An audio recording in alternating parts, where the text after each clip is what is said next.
जय माता दी। आज हम बात करने जा रहे हैं नवरात्रि के 7वें दिन की देवी माँ कालरात्रि की व्रत कथा एवं पूजन विधि के बारे में। नवरात्रि के 7वें दिन माँ कालरात्रि की पूजा अर्चना की जाती है। जैसा कि उनके नाम से ही विदित है कि देवी कालरात्रि का स्वरूप अत्यंत भयंकर है। उनका वर्ण रात्रि के समान ही काला है, क्योंकि इस देवी का प्राकट्य ही दैत्य का वध करने के लिए हुआ था, इसलिए इनका ये स्वरूप इतना प्रबलकारी है। लेकिन ऐसा क्या था कि देवी जगदम्बा को ऐसा स्वरूप धारण करना पड़ा। तो चलिए आश्विन नवरात्रि के 7वें दिन हम माँ कालरात्रि की पौराणिक कथा का श्रवण करते हैं। यह वर्षों पुरानी कथा है। शुंभ तथा निशुंभ नामक दो दैत्य भाई ब्रह्मा जी को प्रसन्न करने के लिए घोर तपस्या में लीन हो चुके थे।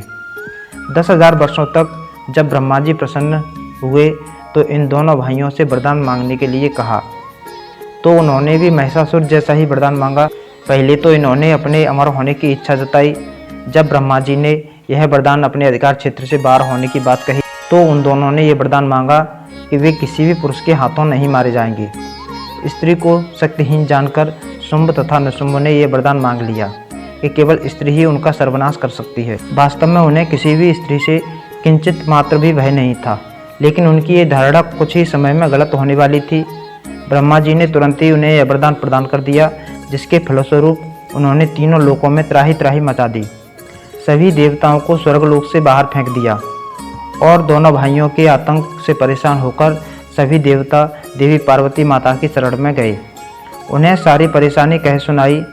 देवताओं ने माँ पार्वती से प्रार्थना की कि वे उनकी इस समस्या का कोई समाधान करें, और तब देवी पार्वती ने ब्रह्मांड की सुरक्षा के लिए जो रूप धारण किया, उसी रूप को कालरात्रि कहते हैं। देवी काली के 3 नेत्र हैं, जिनसे क्रोध रूपी अग्नि निकल रही थी।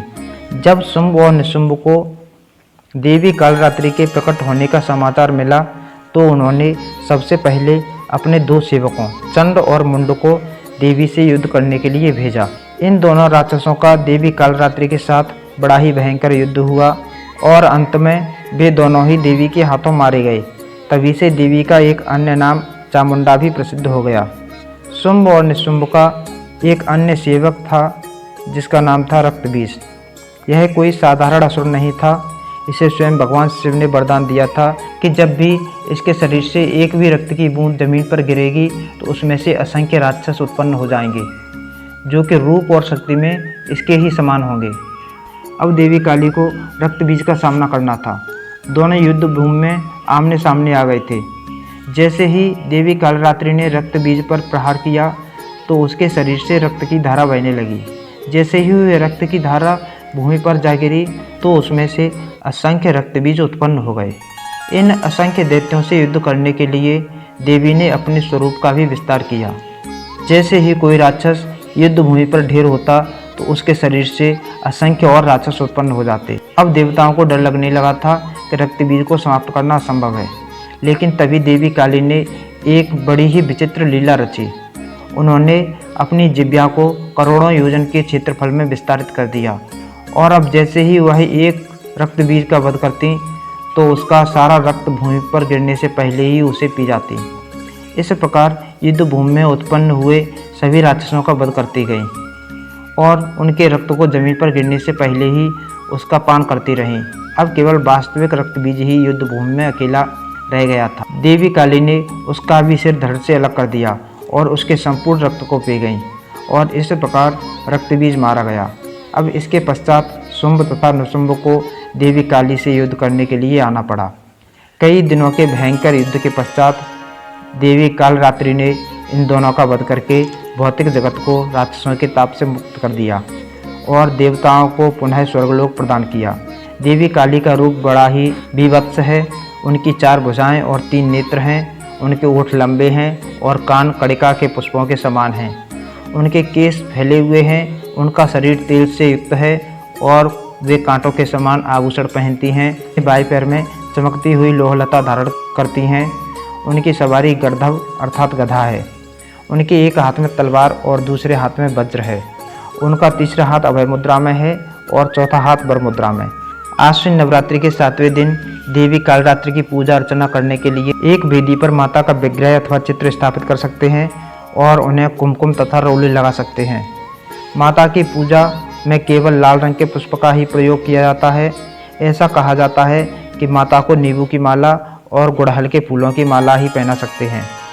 उनके समक्ष तेल का दीपक भी प्रज्वलित कर सकते हैं और ऐसा माना गया है कि माता को गुड़ अथवा गुड़ से बने व्यंजनों का ही भोग लगाना चाहिए। इसलिए आप देवी के इस मंत्र का जप कर सकते हैं।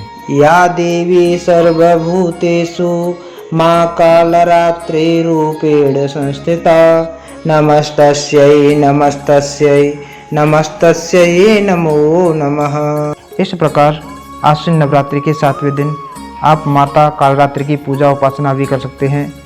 वैसे तो हमारे देश में देवी कालरात्रि को समर्पित अनेक मंदिर हैं, परंतु देवी कालरात्रि का एक प्राचीन मंदिर वाराणसी की कालिका गली में स्थित है और नवरात्रि के 7वें दिन यहाँ भारी भीड़ एकत्रित होती है और माता की भव्य पूजा अर्चना की जाती है।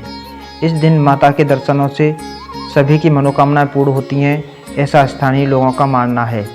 भक्तों का मानना है कि माता कालरात्रि की पूजा अर्चना करने से अकाल मृत्यु का भय नहीं रहता। ये थी आश्विन नवरात्रि के 7वें दिन देवी कालरात्रि की पौराणिक कथा।